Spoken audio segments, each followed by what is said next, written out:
Thank you everyone for joining this, which is the second of the On the Way to School webinar series, where we are in the context of this research project, we're discussing the links between health, youth and adolescents, and active mobility across different contexts, both in the global north and the global south. And today we have an exciting panel of practitioners and researchers who are going to share with us their work around issues of walkability, of active mobility in Latin America, the UK, and Sub-Saharan Africa. My name is Daniel Oviedo. I am the lead investigator for the On the Way to School project, and I'm happy to introduce our panel today, which includes Karen Seaman, which is the founder of La Reconquista Peatonal. Karen defines herself as a woman, a walker, an urban planner, and she is one of the co-founders of the project called La Reconquista Peatonal, the pedestrian reconquest, alongside Nicole Pumarino. And they have been working for quite some time, and Karen currently is pursuing her PhD in Barcelona in territory, space, and society. And they have been working on the corporealities of walking from an intersectional perspective. Her presentation, along with Isidora Bilbao, who is a psychologist from the Pontificia Catholic University of Chile, and who holds also a master's degree in community economic psychology from the same university. They're going to be speaking about a current project on children and adolescents' everyday walking experiences in Chile, which is funded by the Volvo Research and Education Foundation. We're also joined today by Dr. Cristina Xiao, who is a modeling and evaluation manager at C40, and who's a public health researcher that has evaluated the impact, the health impact of different policies at the intersection of urban design, sustainable transport, and physical activity promotion.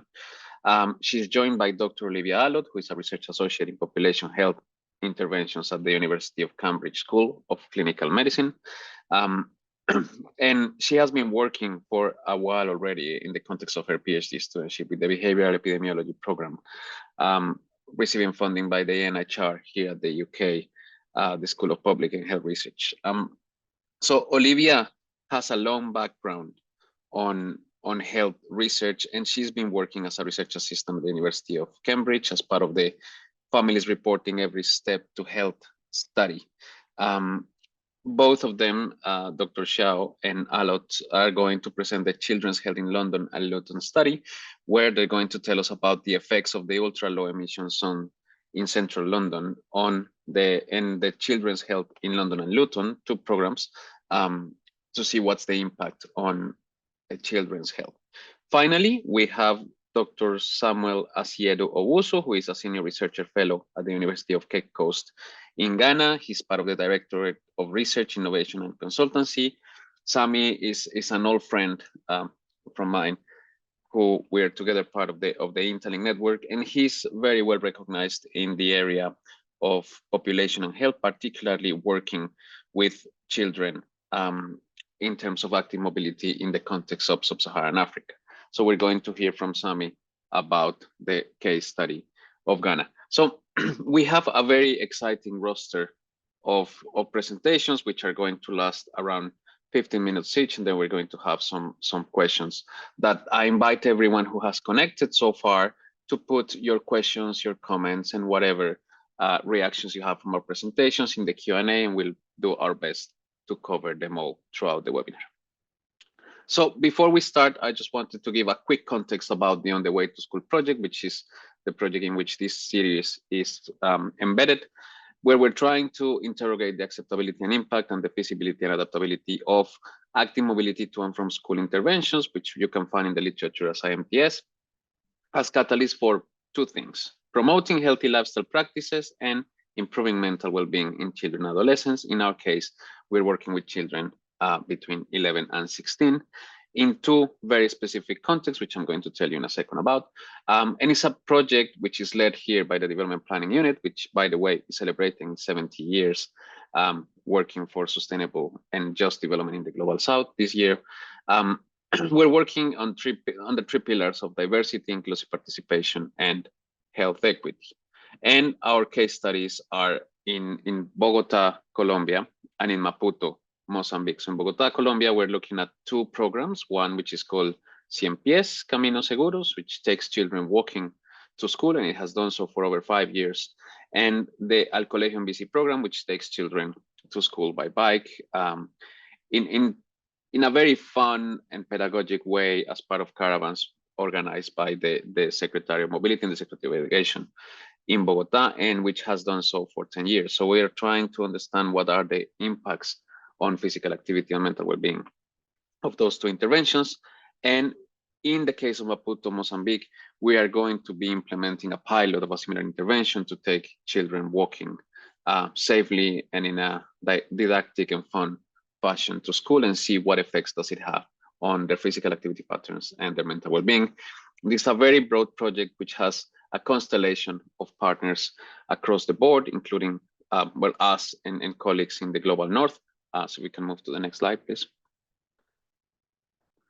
So I'm not going to go through the whole naming of all our partners, which I'm very proud of working across. But we, as you can see, we are funded as well by the UK Medical Research Council and the Global Alliance for Chronic Diseases. And this is part of our efforts to try to connect practice and research in the context of active mobility to school for the promotion of health. Can we move to the next one, please? So just to close this introduction to the project, we're going to be doing this for 3 years. So there are many more webinars to come, to which you're welcome to join. I already mentioned what is it that we're trying to do and our case studies, but we're going to be looking at these specific outcomes of interventions, particularly in terms of the expenditure of energy for children, their mental well-being, the social cohesion, and a few others. Actually, today, our partners in Colombia are starting our fieldwork, which is a very exciting moment for the project and is happening in parallel to our webinar. So without further ado, I just invite you to follow us on our social networks so you can hear more about this webinar and access the recording as well and any other developments from the project.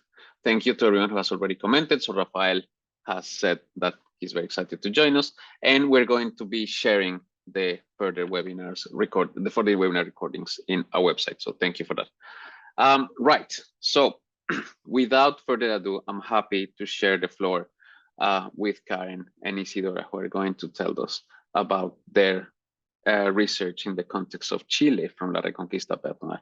So Karen, Isidora, thank you. The floor is yours. Oh, thank you. Hello, everyone from Santiago de Chile. My name is Karen Simón Cuevas, and together with my colleague Isidora Bilbao Nieva, we would like to say thank you for the invitation. Thank you very much, Daniel, Maria Jose, and all your team. We are very grateful to share this opportunity with our colleagues, Olivia, Cristina, and Samuel. We are very happy to know your work and learn from you. Today, we will tell you what we do from the NGO La Reconquista Peatonal. And in particular, we will present our latest project. The name is Children's and Adolescents Everyday Walking, Experiences from an Intersectional Perspective. Next, please. Thank you very much. At La Reconquista Peatonal, we aim to focus on the walking experience of people in their daily lives. The small notebooks you can see in the image are mobile diaries. It's a mix between a life diary and a questionnaire, which we give to walkers to record with words and drawings their individual or collective experiences while walking every day. We believe that walking is a way of inhabiting. Therefore, a mobile diary tells the life story of the walker. Next, please. Thank you. When we walk, we are never alone. Even if we leave home unaccompanied, we always interact with space, with other people and beings we meet along the way. Our individual experience of walking can change from one moment to the next and become collective. This is evident when we walk with someone holding hands, with family, or with a group of friends. In this case, we will tell you about our latest project that has a lot of that. Children and teenagers who walk with others, but who also have an individual way of seeing their own walk. Next, please. Thank you. To look at this complexity, our team is formed by 8 professionals from different disciplines. We are curious and motivated for understanding the daily practice of walking as a complex dimension that can contribute to observe problems in our territories. I leave you with Isidora, who will go deeper into these matters. Next, please. Hello, everyone. Well, my name is Isidora Bilbao. I'm a community psychologist. Thank you so much for this invitation. We are very excited to be here. Well, and I'm also part of this research team. I work in the Universidad Alberto Hurtado in Santiago de Chile. And this research, it's about 2 different countries, Berlin, Germany, and Chile, Santiago, where we hold different venues, research venues, where we find what we used to do, the data production, and we keep working with these territories right now. So please, next, thank you.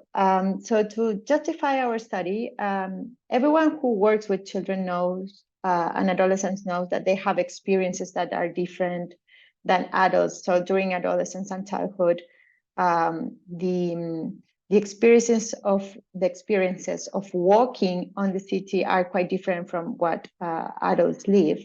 And also, we also have the idea that these walking experiences are very important to the everyday lives of the children and adolescents.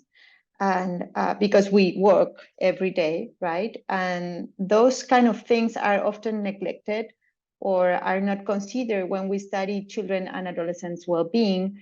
And as well, they are neglected in the urban planning itself.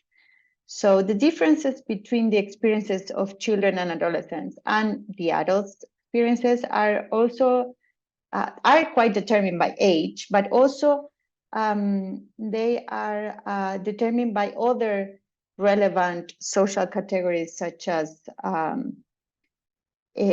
gender, class, migratory status, and everything that provoke a relevant difference on how we shape our identities and how our experiences are.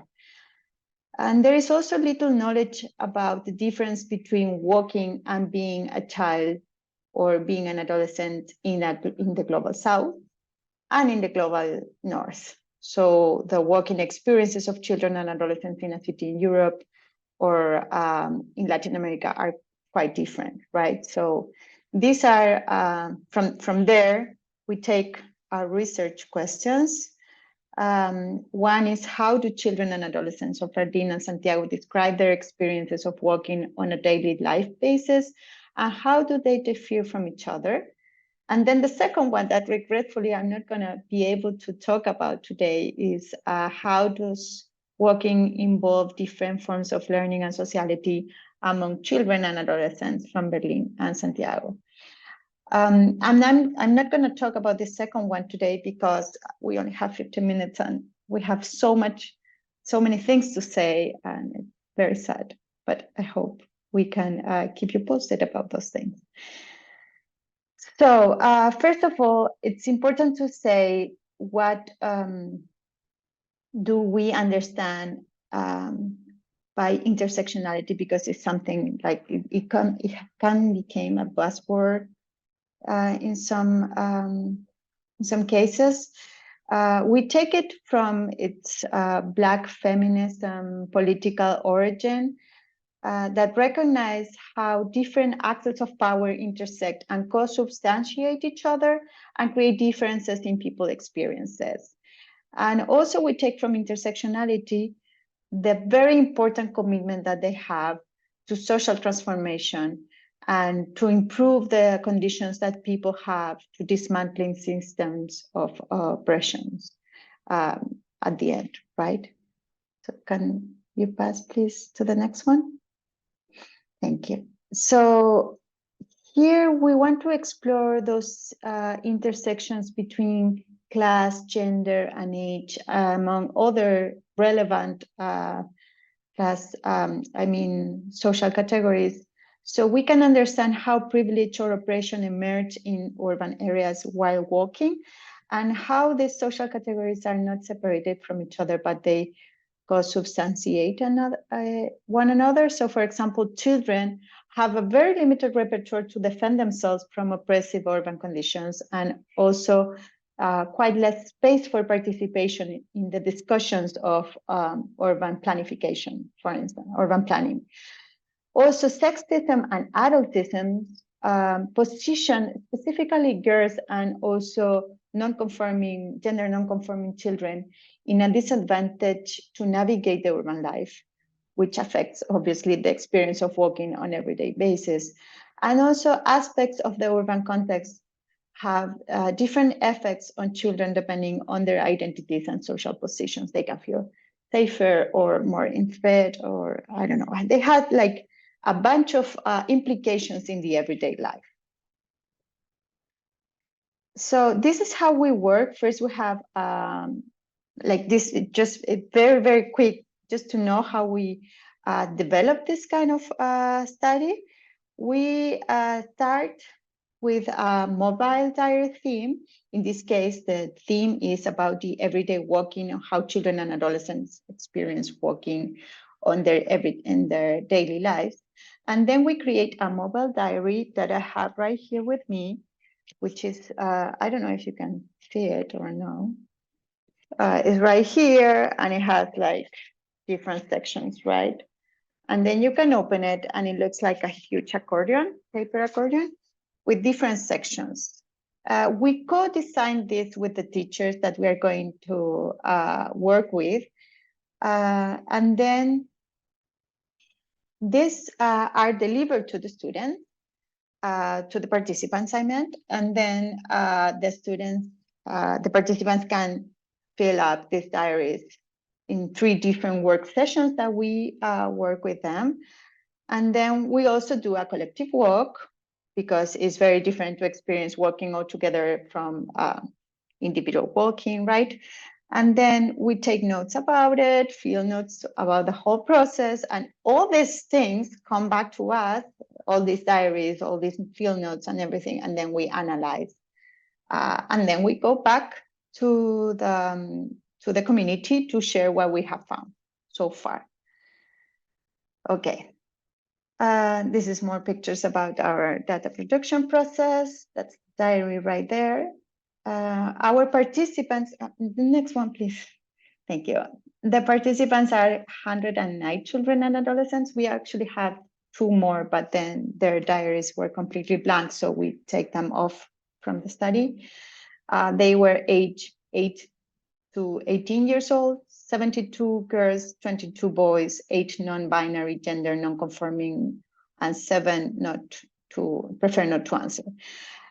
This is what I was saying not very clearly at the beginning. We have 3 different research venues. The first one is the Escuela Santa Juana del Estoñac in Renca, Santiago, a place where we have like 32 students from 7, 8 years old, 2nd grade in Chile. They were the first mixed generation in a school that were historically all girls. And they were looking for promoting healthy habits in their populations, because there is a bunch of issues with obesity and overweight and all those kind of things. And then we also had the Escuela de 20, Arturo Alessandri Palma in Estación Central. It's very interesting. We work there with 2 different grades, the 5th grade and the 6th grade. these were all girls, and the immigrant population was huge. So the vast majority of the students were immigrants from immigrant families. And they were looking for gender approaches to their actions because they were an they are an all girls institution. And then we have the Friedensburg Overschule, excuse my German. We had there 24 students from 10th grade, 16 to 17 years old, a bilingual schools, also very international school. These are more pictures from the images from the venues. And this is what we found. This is the most important part. So first of all, we found that the vast majority of routes that they talk about in the diaries were between home and school. And some of the participants also talk about routes that were from home to stores, markets to buy something, right? And then parks. And the immigrant participants, they also talk about routes that they used to do in their countries of origins. Like they decided that the everyday work that they do was still those works that they do when they were living in the countries of origins. Like I would used to go to the beach with my family and so on. And that's my daily work that I want to talk about in my diary. Then we separated to address the first research question. We separated the experience in different points. So the first one is perceptions. They talk about what they hear, what they smell, what the colors that they see, and usually the perceptions were much more about nature than anything else, much more than nature, about nature, and not as much about the built city. And they also talk about things like the ground under my feet, like the walk sharpens the perception. So during the walk, they have a more sharp perception of things that happen in the context.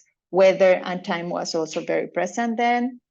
Like they are always in a hurry, or they feel like very hot when they are outside, things like that. And they also do a lot of assessment, and these are not separated items. Like the kids were very critical with the street garbage, animal excrement, sidewalks that are not in good shape, crossing walks, traffic lights, cars at speed, bad smells, sometimes scary sounds when the cars do the, I don't remember the name of it, like bocina, I don't know the name. And then how less green areas you can find in Latin American countries. And in this particular city, in comparison with Berlin, was very apparent. I like this quote very much. It said, if there weren't so many people, when there are a lot of people, I get nervous and anxious. This quote was written by someone living in Estación Central. This participant was saying, what would I like to be different from my work? And this participant said, she said this, and I think it talks about how much the assessment of the city and the kids' perception is integrated with the affects that they experience during walks. How am I with the time? Because I feel like you've got 5 minutes left, Isidora. Okay, perfect. Thank you.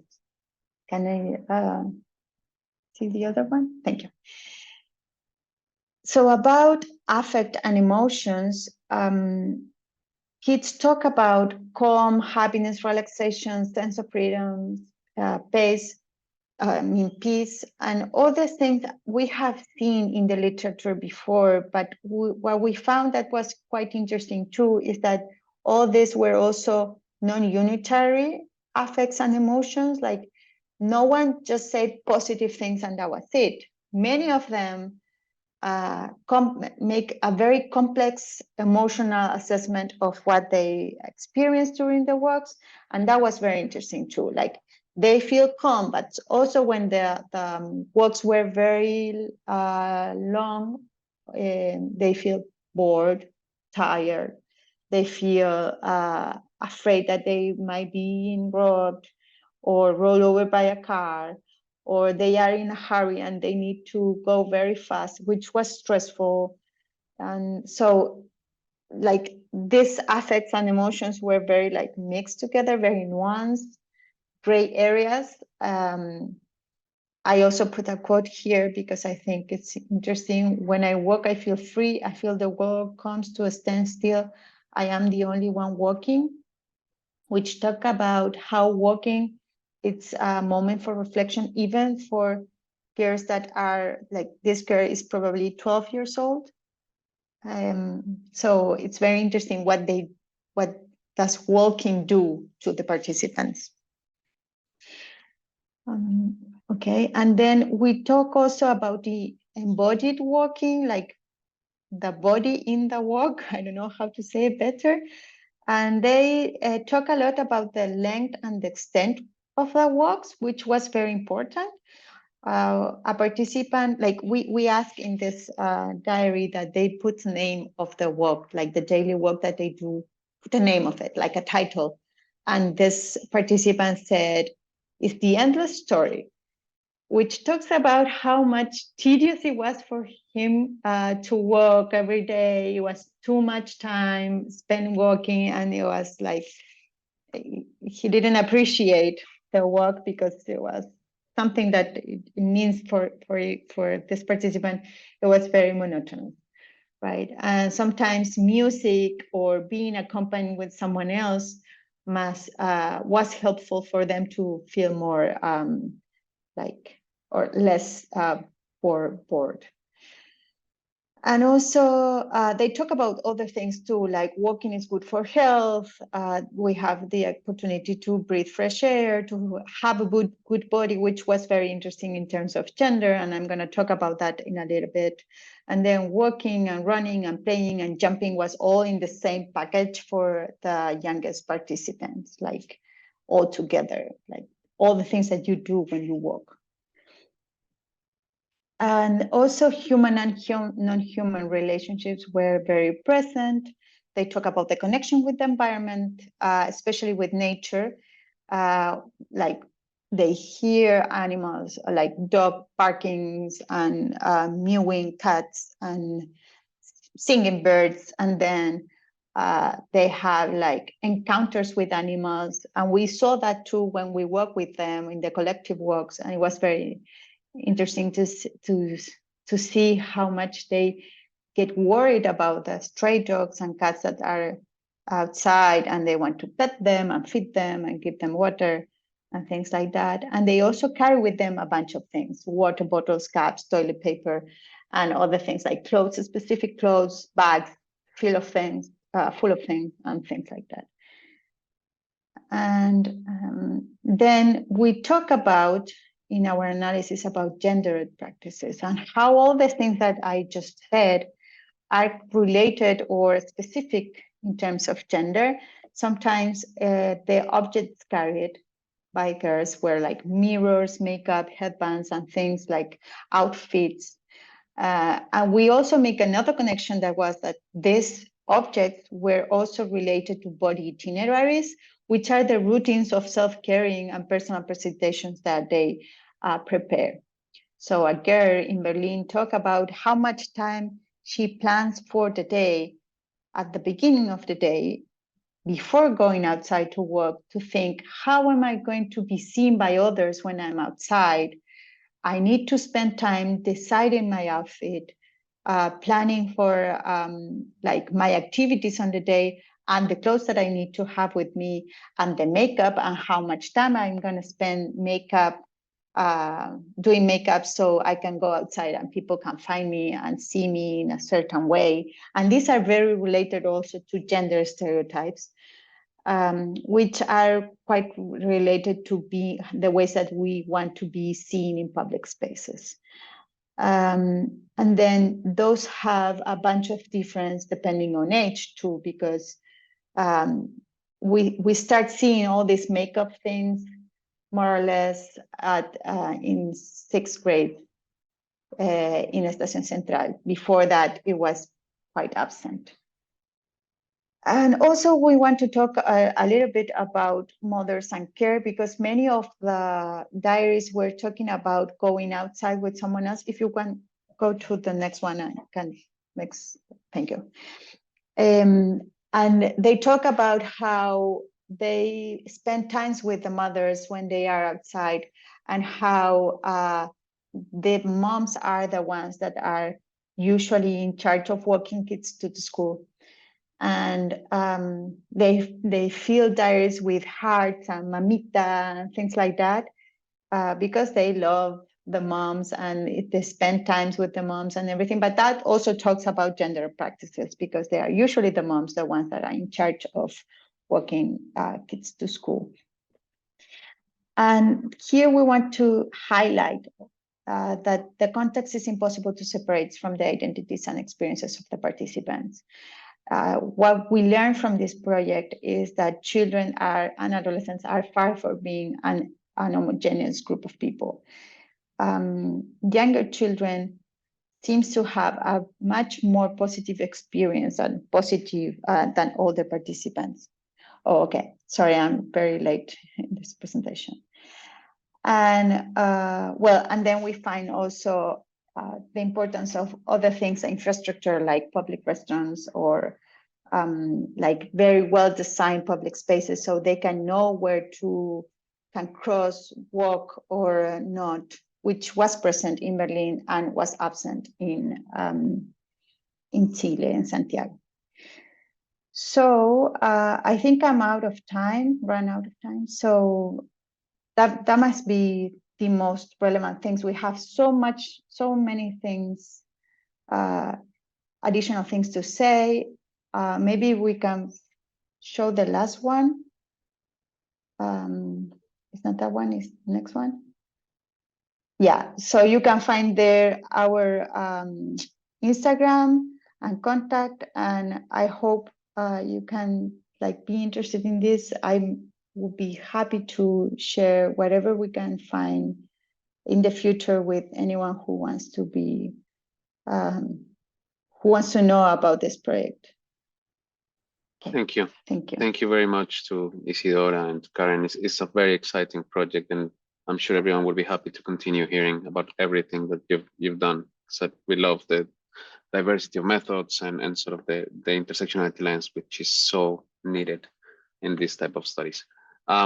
So we're going to have more space to talk about this, but since we're running a bit over schedule, I want to give the floor now to Christina and Olivia, who are going to share with us their findings in the context of London and Luton. So the floor is yours. Thank you, Daniel. And that was a wonderful presentation by Isidora and Karen. I'm Christina. As Daniel mentioned earlier, I currently work at C40 Cities, but I'm going to present on my PhD work that I did at the University of Cambridge, investigating the impacts of the ultra-low emission zone on children's school journeys and particularly their active mobility. And I'm joined by Olivia, who will present her work as well. If you want to give a brief introduction, Olivia. Hi everyone, and thanks for that amazing presentation. Really interesting methods. I'm Olivia. I'm a research associate in the unit as well, and I'll be presenting on a qualitative arm of the project that's sort of built on Christina's work. Next slide, please. So just by means of background, motorized vehicle use can affect health negatively in several ways.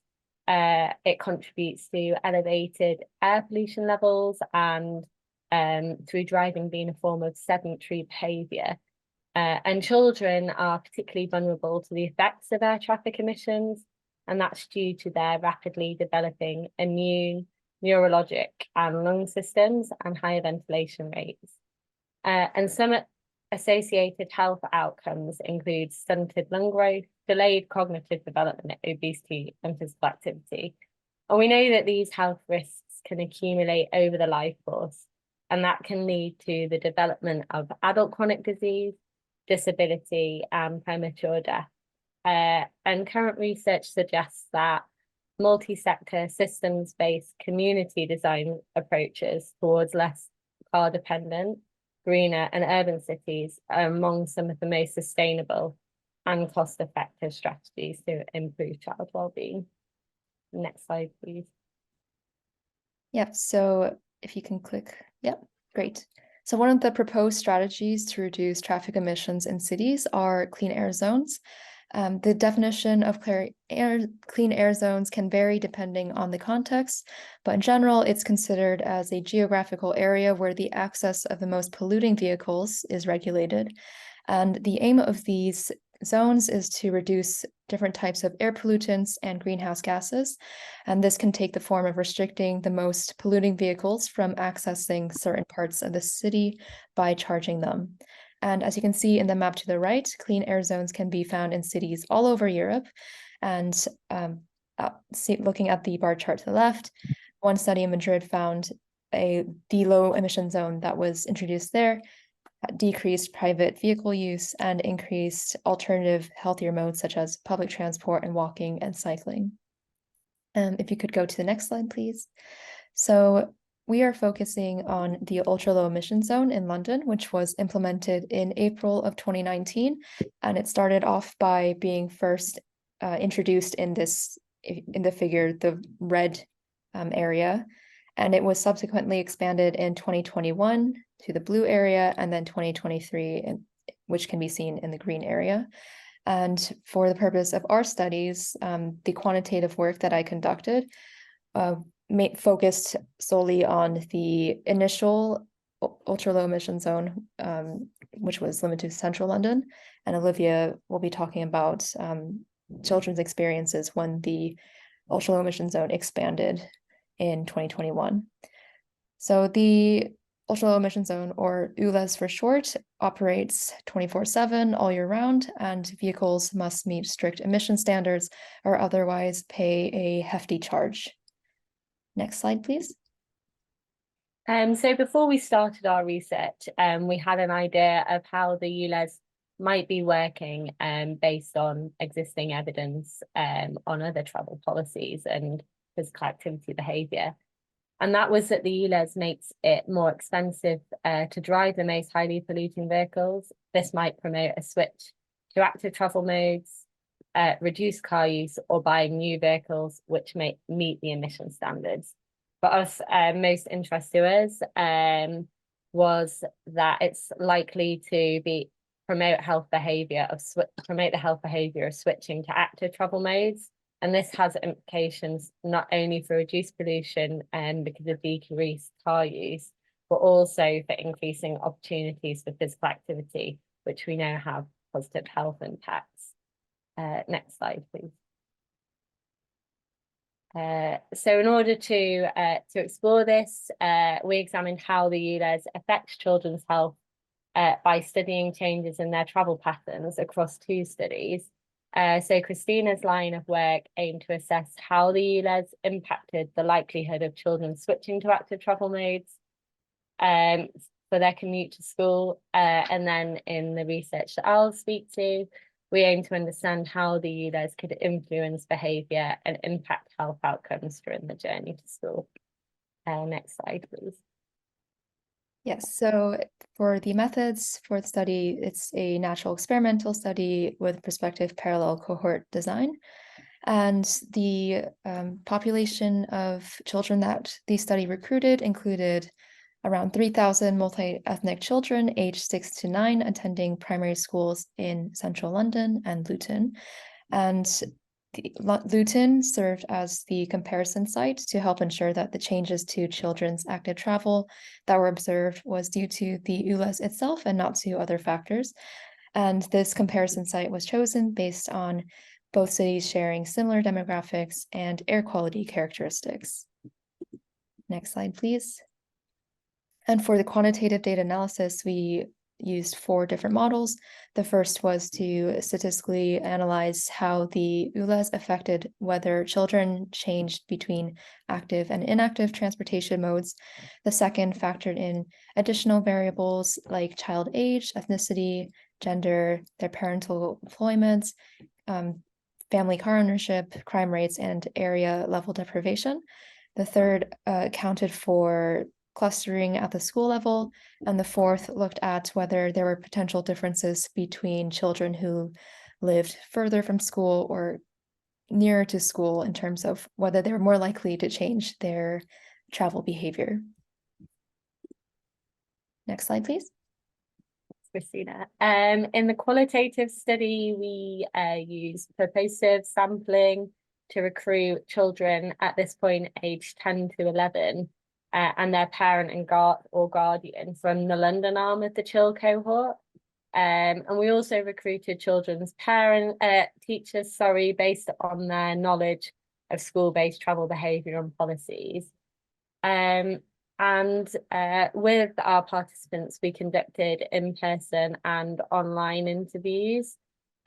With the children and their parent and guardian, this took a parent-child dyad format that other family members were welcome to join too. And we facilitated these using the vignettes on the slide just to start conversations about travel behaviour and use that to build into their experiences of the ULEZ. And then our teacher interviews were conducted in a similar way, but in a one-to-one format, just because that was more convenient for the teachers, and we only interviewed one teacher at each school. Next slide, please. So as for the modal switch results, we found that children living in London affected by the ULEZ were more than 4 times as likely to have switched from inactive to active modes than children in the comparison group, and this was similar across the models. They were also less likely to switch from active to inactive modes, meaning they're also more likely to sustain their existing active travel habits. And we also found that children who lived further from school were more likely to switch compared to those living closer to school. Next slide, please. So from the qualitative results, 2 overarching and interconnected themes were developed there in the boxes on the slide during our analysis. And these reflected views across an experience across children, parents and teachers. We found that those with a longer journey more reliant on driving and therefore had a higher propensity to change travel modes, explaining why a modal shift might have been more likely in that group. Our findings also highlighted that decreased convenience and increased costs were key mechanisms of this behaviour change. And this really reinforces the idea that stick strategies which negatively motivate behaviour change can be impactful in discouraging driving. In our second theme, we show that whilst positive equity effects were reported in experiences of traffic-related air pollution, such as alleviated symptoms of asthma, that it's also important to consider the economic burden for those without the financial capacity to switch to a cleaner vehicle and to consider their access to reliable and affordable public transport, especially for those with the longer journeys. And this shows how we also need supportive active travel and public transport infrastructure to encourage an equitable shift to active travel modes, and that should work alongside discouraging driving. Thank you. Yes, so some key take-home messages from our studies. So we found that the ULEZ positively impacted participants' experience of the school journey, and it also helps encourage a switch to active modes of travel, particularly particularly among children living further away from school. And findings from this can help elucidate whether car restriction policies, even if they don't necessarily target children themselves, can affect their way of travel and induce them to take healthier forms of transport, which are more conducive for cleaner air and potentially increase physical activity.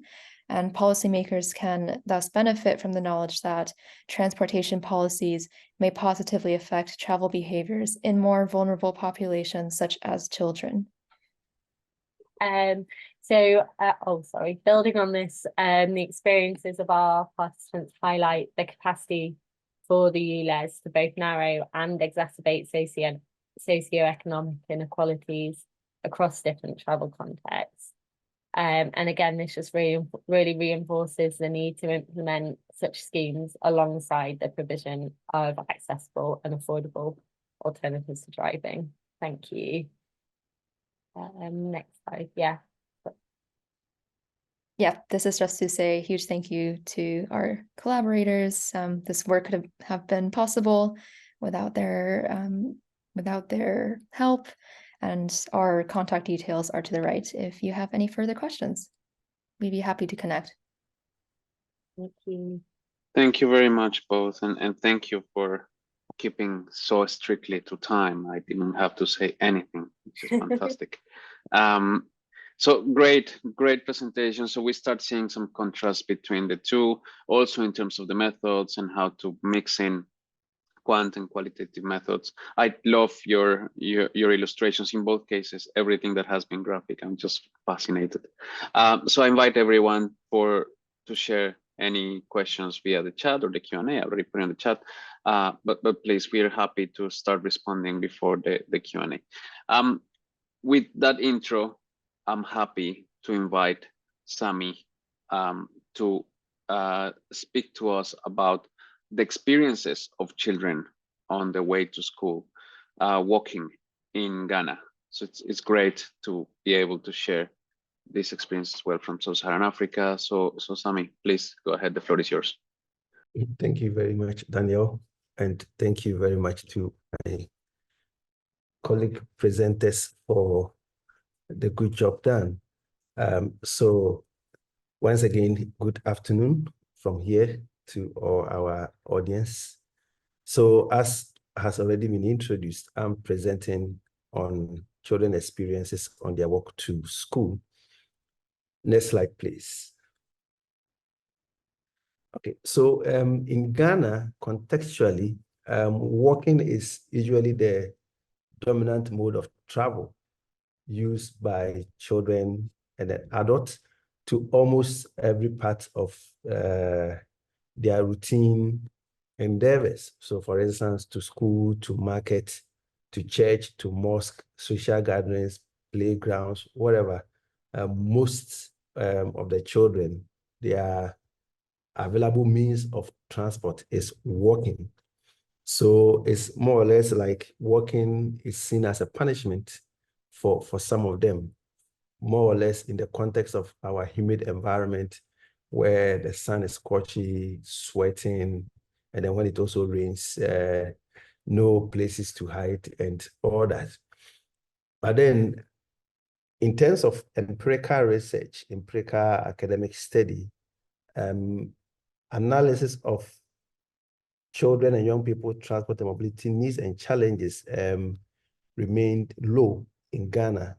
So the University of Cape Coast, way back in 2001, thereabout, partnered Durham University with Professor Jenna Porter, Professor Kate Hampshire, Professor Mani, to start exploring some of these things. So what I'm going to present today is a work that we did some years back. And I chose this presentation because it is influencing a work that we are starting next month from the University of Cape Coast and Durham University. And so what I'm presenting now, which is also the direct opposite of my two previous presenters, is that I'm going to present from what children themselves reported when they interviewed their colleague children. So we implemented a project called Children, Transport and Mobility in Ghana, Malawi, and South Africa. And we had the adult researchers components of the project. And we also had the young children or young researchers group component. So in every country, Ghana, Malawi, South Africa, we had two streams of researchers. We had adult researchers, and then we also recruited children under 18 years as para researchers. So what I'm going to present is the findings from the children component of the project in relation to their walking to school. Next slide, please. All right, so overall in Ghana, Malawi, and South Africa, we had 70 young researchers. And in Ghana, we had 12 of them. We implemented a study in 2 ecological zones in Ghana. We have 3 dominant ecological zones. So we did it in the coastal and the middle, or the savanna, the coastal, and then the forest ecological zone. And so we had 7 from the forest zone, and then we had 5 from the coastal zone. And then at the end of the project, we were able to get 19 of the children out of the 70 to attend an international workshop in Ghana. So it was at the workshop that they put all their findings together and decided to write a booklet. So this presentation is from the booklet that was published by the children. So you see the picture of the conference participants. Now, with specific reference to the study that was done in Ghana, the first sites were 8, and we had 2 urban sites, 2 peri-urban sites, 2 rural sites, and 2 what we call remote rural. The rural site had few social services or amenities like a school or water, but the remote rural didn't have anything, just hamlets, nothing, no school, nothing, even no electricity, no water, no telephone, and all that. So we had 8 sites. And so after training the children, the young researchers in the various research data collection methods, they decided to adopt the interview, the focus group discussion, the use of diaries, accompanied walks, observation, taking pictures, ranking activities, and all that to gather data. So they went about interviewing their colleague children, asking them about their working experiences to the various places that I've mentioned earlier. Next slide, please. All right. So in relation to children experiences to school, once again, let me emphasize that this presentation is based on data that children or young researchers collected from their peer researchers. It's not from adults that went to interview children. We have that, and I'm not presenting that, but I'm presenting when children interviewed, when children had discussion, when children accompanied their colleague children, and then exploring their living, working experiences. What happened? What did they find? So in terms of journey to school, he said that we as young researchers found out that children in rural and peri-urban areas in Ghana, Malawi, and South Africa experience common challenges when walking to school. And these are the challenges that they reported, that they walk very long distance to school. And in fact, when the adults measured some of the distances, we realized that some children were trekking for not less than 10 kilometers on daily basis to and from school. And even for such children, after school, they have to continue to the farm where their parents are working before they could access lunch, and then do some work before they come back to the house. In fact, there were some instances where children who were in primary school 1 were walking almost 14 kilometers on a daily basis to access education. So when they say that they walk for long distances, it is really long distance. Of course, we had some who were walking for 3 kilometers in, 3 kilometers out, but some were walking for as far as 10 kilometers on a daily basis to school. And then children arrive at school late because of the distance and also because of the many household chores they have to do before going to school. So when they set off from their house to school, some of them, they have to walk through the bush, farms, and all that. So they arrive at school very late. And some of them even miss first lessons. That is, they are about 40 minutes late to school. And particularly when we look at it from the gender perspective, the adolescents or the young children who are amongst them, those in upper primary and the junior high school, the ladies especially, they were feeling shy, especially during the rainy season, walking to the classroom with their school uniforms wet from the water that has been collected on the leaves on their way to school. So they have to even find somewhere to hide, wait for the uniforms to dry before they go. So for such children, they were even missing the first 2 lessons. So they join the classes after the first break. So the children arrive at school late because of the distance, and then they unfortunately are punished for their late arrival in school. So in Ghana, most schools, they start their lessons by 7:30 a.m. in the morning.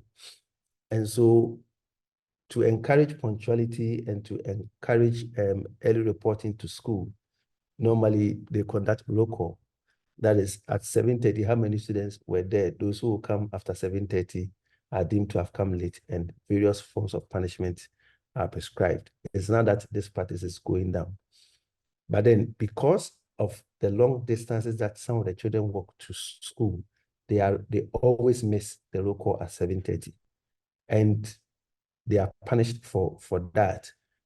Some who try to explain are deemed to be telling lies, that they did not focus on their walk to school. They were doing other things, either they were playing around, they were conversing, or they were walking slowly or leisurely. That's why they are late. And then children also have to help their younger brothers and or sisters before going to school. And sometimes if they are lucky enough to have a taxi to take them to school, it leaves the child because he or she has not finished in time. And so because in some households, you have 2 or 3 more students, children going to the same school, and got the children, getting them ready to school, sometimes delays. It ends up eating into the schedule of their senior their seniors. So they all end up going to school late. And so if the older ones are not able to wait, what it means is that they will have to leave the younger ones behind. And if, for instance, the parents are not able to bring them to school, or they don't get any other person to send the children to school, it means that because of the long distance, the younger children will have to miss school for that day. And then the children walk through the bush and are sometimes frightened by snakes, fierce dogs, and bandits. So in most of the places where the children walk, the terrain is rough, it's bushy. In fact, when we, the adults, were doing our research and interviewing some of the children, they told us that even those in the cities, because the drivers are of the view that the roads are meant for vehicles and their drivers, not for pedestrians. Wherever any car is passing, they have to stop, physically stop, and wait for the car to pass before they can continue their walking journey to school. And so if on the road they have 30 cars passing, it means that they have to make 30 stops.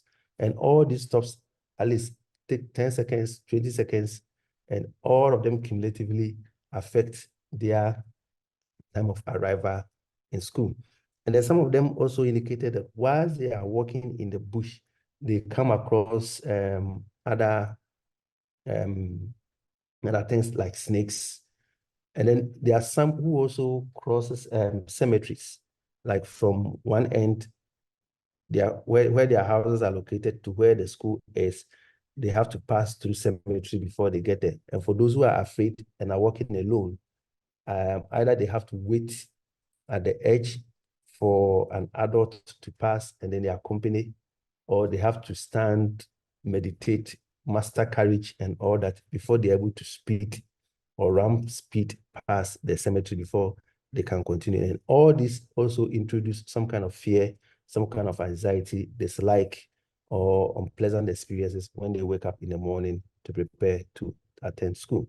And then finally, they said we also found out that children living in urban areas face fewer difficulties when traveling to school compared to children in peri-urban and rural areas. And this is true because for those in urban areas, either the schools are closer or some of the dangers that they have reported earlier don't apply, or maybe because their parents have the wherewithal to own private cars to chauffeur them to school and then to pick them up from school. So by way of recommendation, next slide, the children recommended for Ghana that the media should always talk about the problems of children. And this is very insightful. We have a very vibrant media landscape in Ghana, but let's just talk about transport, mobility challenges, especially walking challenges that children face. And then he also indicated that the authorities should provide potable water in the communities, or because they wake up in the morning, they walk to streams to fetch water before they come, get prepared, and then walk long distances to school. And then some were also requesting that school buses. So you see that their request is more or less opposite or near opposite the studies that have been presented earlier, how to promote active walking. This is the reverse, getting all these things in place so that it can also reduce their active walking. And then for those in the coastal zone, appealing to donors to help children transport and mobility easier. And then opinion leaders should also consider children's transport problems and work towards these problems, and then all that and all that. So by way of my concluding remarks, next slide, please. I'm saying that children and young people in urban Ghana are actively mobile, not necessarily in urban Ghana, but children in Ghana are actively mobile to various points of their daily routines, and their working experiences or journeys are associated with dangers, which are either perceived or real. And to mitigate some of these things, parents have been more or less influenced to adopt some restrictive mechanisms to protect children against the dangers. And by implementing these restrictive measures, also limits children's active working journeys. For instance, measures like more or less certain spies in the neighborhood that if you see my child walking around, let me know. And then specifying out of bound spaces, meaning that limiting children from walking to some places or even exercising. And then even to the extent that some parents, if they find their child or children walking extensively, they can even threaten or even act by denying them food for returning late. And so there is the need to look at the transport value chain in the Ghanaian context with all the relevant stakeholders so that a holistic solution will be found towards this. And why I chose this presentation once again is that this was done some years back, and just next month, the University of Cape Coast and Durham University, and then our partner in Liberia, we are launching another study to find out in Cape Coast if these things that were recorded, there have been changes in them, and whether now children are enjoying walking to school or the dangers are still persisting, and what could be done about it. Thank you very much for your attention. Thank you. Thank you, Sami. And thank you for also sticking to time so carefully, which it's great for everyone because now we have about 20 minutes for a debate. So I would like to invite all the panelists to turn on your cameras, and we can stop sharing because now I'm seeing myself. Right. So thank you again. I think across the board, we've had drawn a few messages which are important perhaps to recap. The first one is the relevance of children's perspectives about their own reality, about their engagement with the built environment and the way that they interpret the different realities that they're exposed to, be it through their interactions with others and their interactions with the built environment, as Karen and Isidora were saying, be it through their perspectives about different modes of transport and what it means for them, their exposures, their risks, and sort of their implications for health, as Christina and Olivia shown, or in the case of Ghana, Malawi, and sort of the children walking in Africa while researching and understanding their own realities. I think it's fantastic to sort of have that added layer of complexity, of capacity, of having that understanding embedded into the methodology itself. So we have one question in our Q&A, which is specific for Christina and Olivia. But before we go through that, I wanted to pose a couple of general questions that we can initiate a debate. And again, I want to invite everyone who's joined us to share your questions or your comments with the speakers and taking advantage of the time that we have. So my first question for you, which actually comes from my colleague Natalia, who's also joined the call, is what are the challenges that you have faced in working with this specific demographic? Because it's, on the one hand, we know the complexities of going through the ethics and to make sure that children are protected because they're considered vulnerable populations and so on. But in the interactions directly with children and adolescents, what do you say are the challenges, but also what opportunities can we leverage in projects like what Sami is going to be doing in their follow-up study, as well as we do on the way to school? So just feel free to unmute yourselves and to add to the conversation. Or just signal if you want to speak.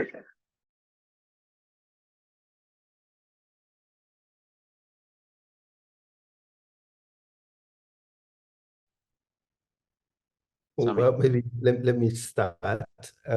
So you mentioned the issue of ethics and all that.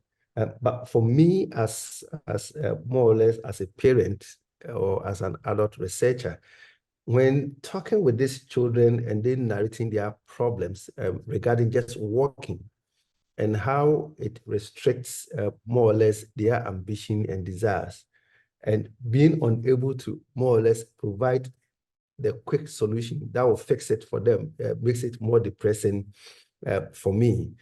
For instance, when we, the adults, were doing our work, we had an interview with a young girl who more or less aspires to be a nurse, but where she lives and where the school is hampering her regular attendance, and then doing other things to support the family, all by walking and all that and all that and all that.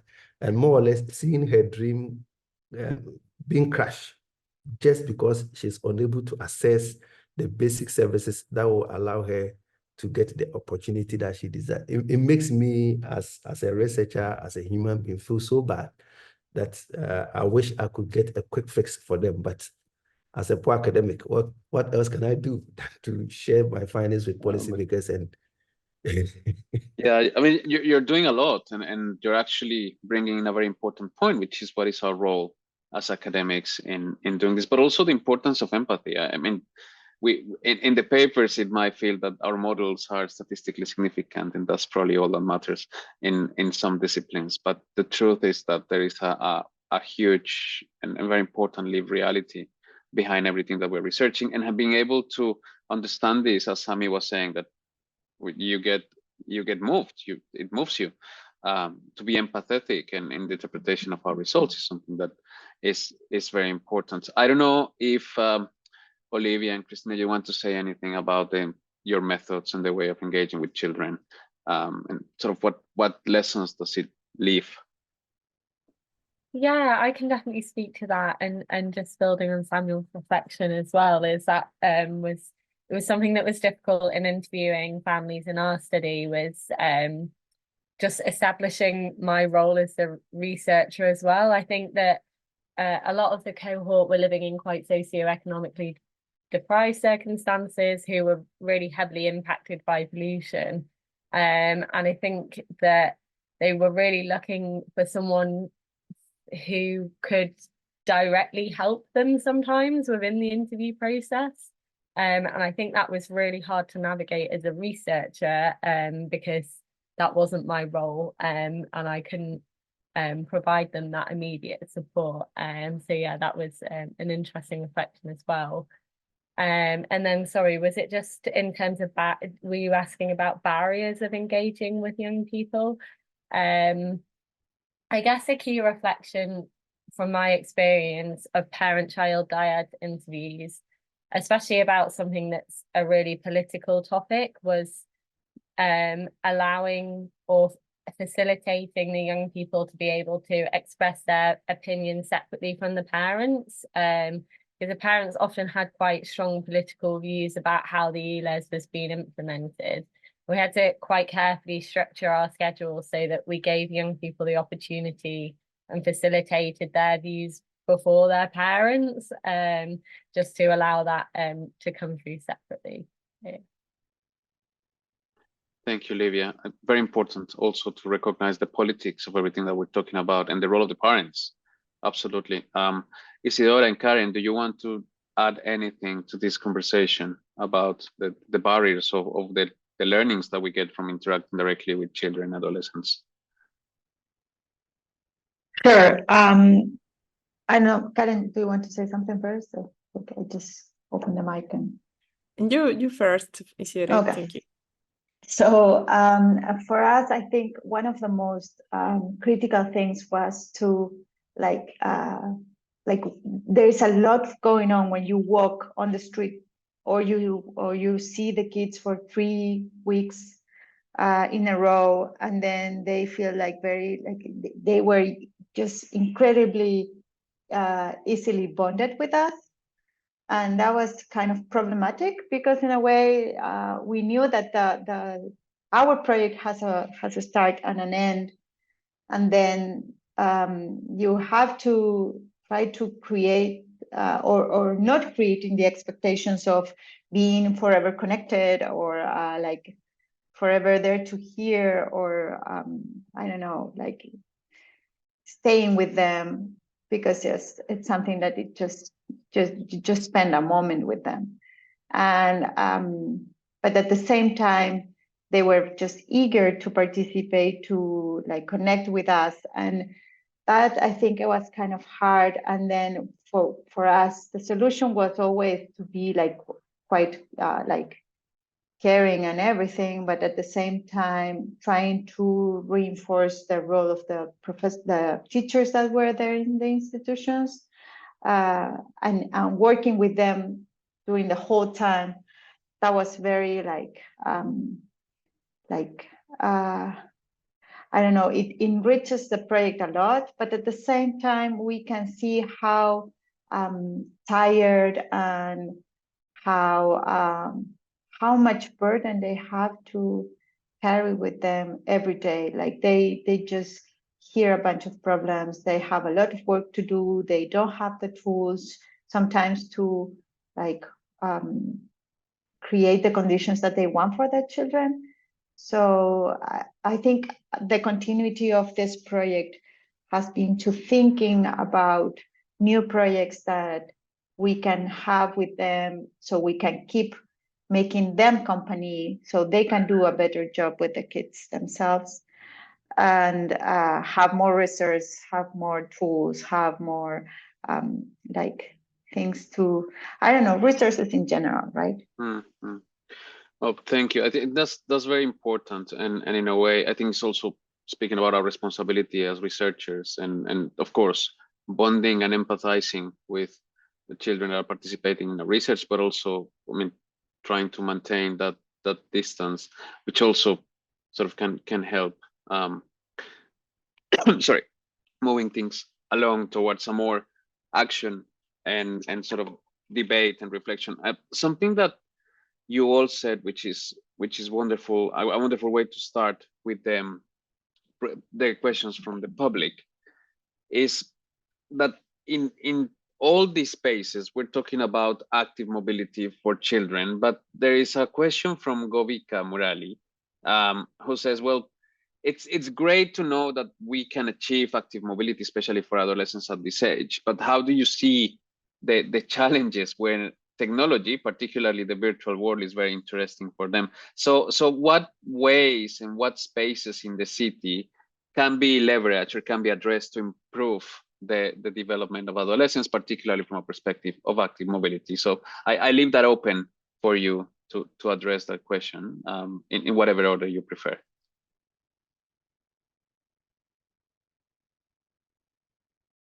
Or I will call you one by one, whatever you prefer. Okay. Thank you very much for bringing this up. I think yesterday I was reviewing a paper and it came up. I think in one of the countries, they are trying to develop a policy for early early childhood centers so that the teachers can promote active mobility for children in the face of this IT. So I think that it will first of all have to start with national awareness, and that will feed into national policies and all that. And then where children are, for instance, in schools or other places where children congregate, they can add some of these active mobility activities to their menu, to their activities. I think that can be one way. But I think the bulk of the responsibility shifts to parents and guardians. So for instance, it's the parents and guardians who are providing the gadgets or who are facilitating the acquisition of the gadgets. So what is the timetable? What is the schedule that parents are provided? And even how active are the parents to encourage their children to become active? So I think that when parents become self-aware or guardians become self-aware and embed some of these things into their regular schedules, they can also get their children along. Thank you, Sami. Olivia. Hi, yeah, I'm not sure I have the answer, but I'm just reflecting on sort of the link between technology and active mobility and active travel. And I wonder if they need to be seen as separate or they can be viewed as together, because I think that young people that have access to phones, for example, would have increased mobility because they might be allowed more freedom because their parents can still contact them or, you know, have their whereabouts. It might improve parental perceptions of safety, for example. But then I was also just reflecting on sort of gamifications and things like Pokemon Go, where like they worked together to increase sort of active travel, especially because at the time where Pokemon Go was really big, I lived in Hong Kong, where like kids are really into technology over there, and there's sort of less outdoor free space. And it really encouraged a lot of the young people I was working with to sort of get outside. So yeah, that was sort of just my reflections on the link between the two. Thank you, Christina. Karen? Yes, I think this is an excellent question, because precisely one problem we have in the cities is that there are not many spaces available for teenagers. In cities like Santiago, we can see them in parks and subway stations. There is also a gender difference. Many times boys use the technology, the mobile, to play Pokemon Go, but girls use it to let them know when they get home. No? So the first thing is to see the multidimensionality of walking. And here is important to think that we need good spaces of permanence in the middle of the walking, where they can meet among peers and recognize each other. Thank you. Thank you. There was a question from Rafael, which was answered by Christina, but I think she's submitted the response in the chat for all of us. So I don't know, Christina, if you can retype the question in the chat for everyone, or do you want to respond it live very quickly? Sure. I wasn't sure if everyone could see the question, but no, I think it's only us. Oh, okay. The question was that they could see Rafael could see this policy. The ULAs changed the mode that transport we're using to go to school, but he wanted to know more about the change in well-being from this. Did we do any surveys on this, and how big is the change in pollution in these zones from this policy? So I'll answer more to the last question. So the Transport for London conducted a study on this, and they found that there were fewer like high emitting fewer vehicles that were circulating in the city after the ULEZ was implemented, and also traffic-related air pollution also was reduced. In relation to children's well-being, within the wider CHILL team, they're looking at other health impacts, including lung development and asthma. And I think part of the team's also looking at cognitive developments, but I'm not aware about well-being in general. But there are other health aspects that are being investigated within the study. Hopefully that answered your question. Thank you, Christina. We have two more questions which are specific for everyone, and there is one question which is specific for Sami. I'm going to go first to the one for Sami. Rafael was also wondering if you could share very quickly about the differentiated dangers for girls compared to boys in this context. You mentioned some insights about the uniforms and that they would want to wait until it's dry, etc. But do you have any other insights, particularly in relation to gender violence and sort of harassment and so on? Well, as far as girls are concerned, their working was more or less like demand for working. I would say was more than that for boys, because for them, there are some of them who even have to wake up in the morning, go and do some work in the farm, or carry food stuff from the farm, or go and sell some food stuff, like some wares in town before they can come get ready, go to school to settle. And even whilst in school, until recently, the arrangement was that it's the girls who will clean the classrooms, who will get the classroom prepared. And these will have to be prepared before the start of lessons at 7:45. So while the pressure on them to commute or to walk to farm, there's also the pressure on them to walk for long distances, to go to school early to get the classrooms prepared for academic work. But now they allow boys to also share. So in terms of pressure on girls to walk, there was so much demand on them. In terms of harassment, I won't say no. Yes, that I don't recall getting a vivid one. That one was not on walking, but it was the introduction of mobile phone that was also changing the pattern of how girls were walking. So they get a call and then they are led to follow the call, and one of them receive a call from somebody and then there was a rape, something or that.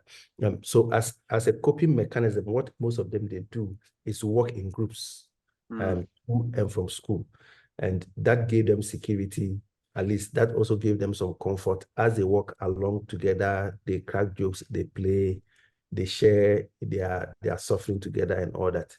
So working in groups, of course, it also includes boys. So there may be elements of violence at some point, but they may not be that so much physical to warrant death or whatever. But these are inherent. Thank you, Sami. We're running a bit out of time. We started a couple of minutes late to allow people to join, so I'm going to take the next 5 minutes to address the final two questions, and I think they can be related. So I invite anyone to answer either or both of the questions.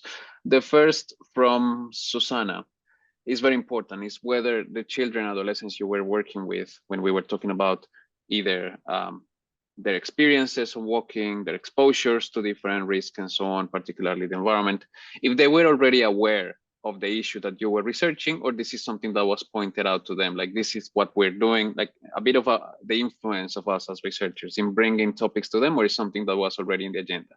That's the first one. And the second from Jessica, what she's asking is, based on your different research projects, what measures do you think can be prioritized to improve children's active travel to school?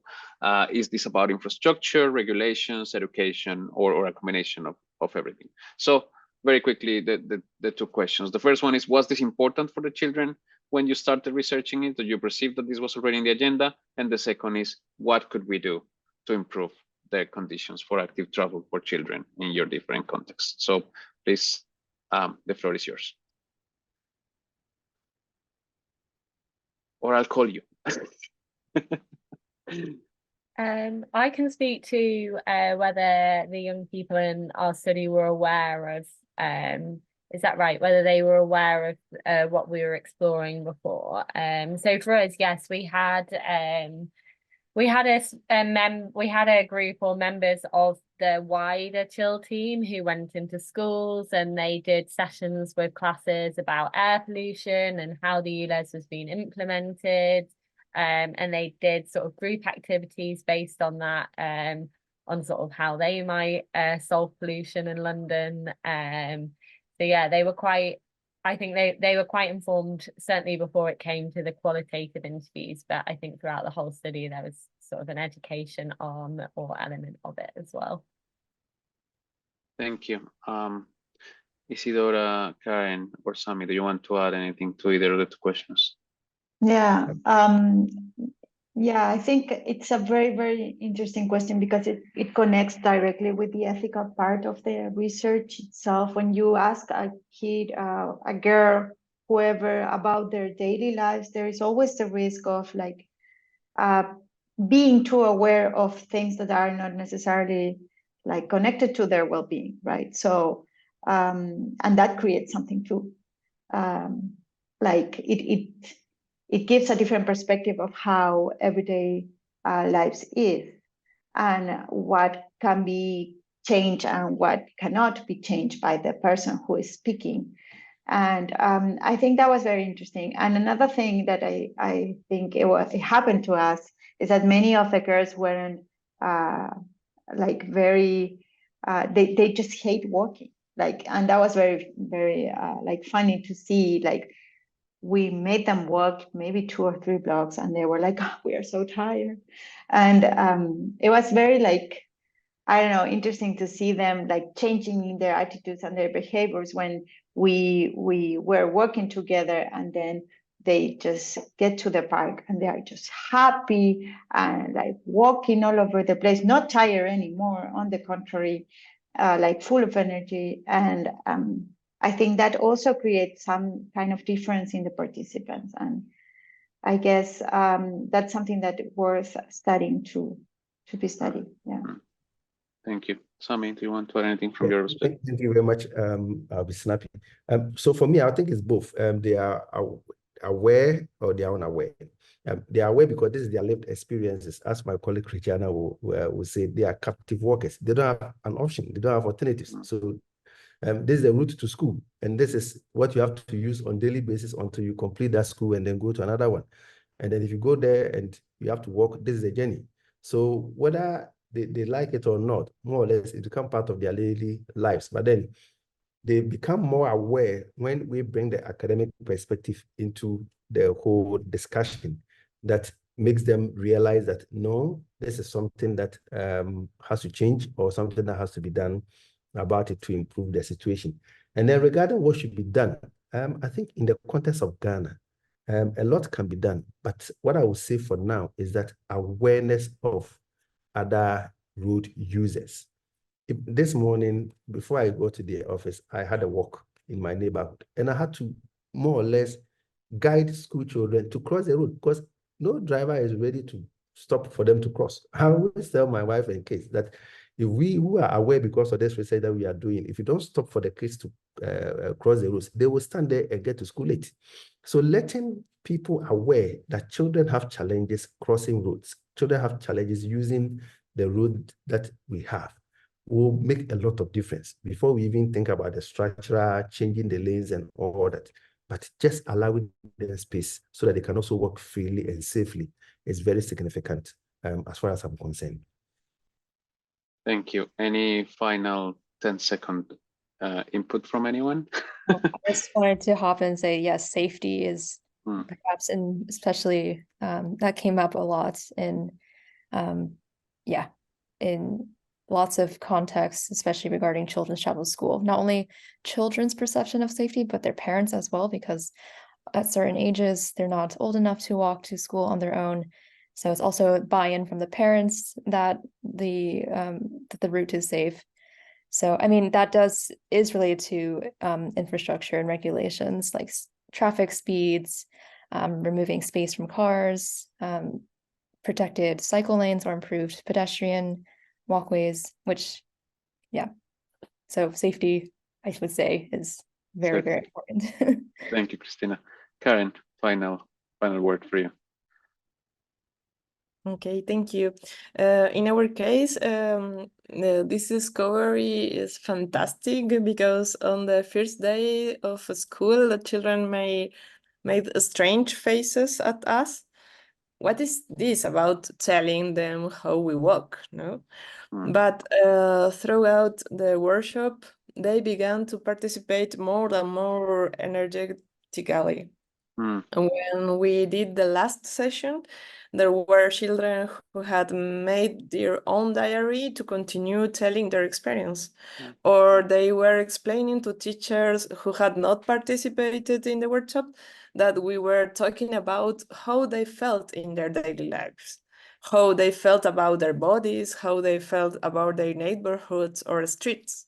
Listening to them talk so empowered about it made us reflect a lot on the importance of putting into practice what they had learned, the value of these words. No? Thank you. Thank you, Karen. Fantastic. And thank you, everyone, once again, for your great presentations and all your inputs to this conversation, which we are sure is going to continue.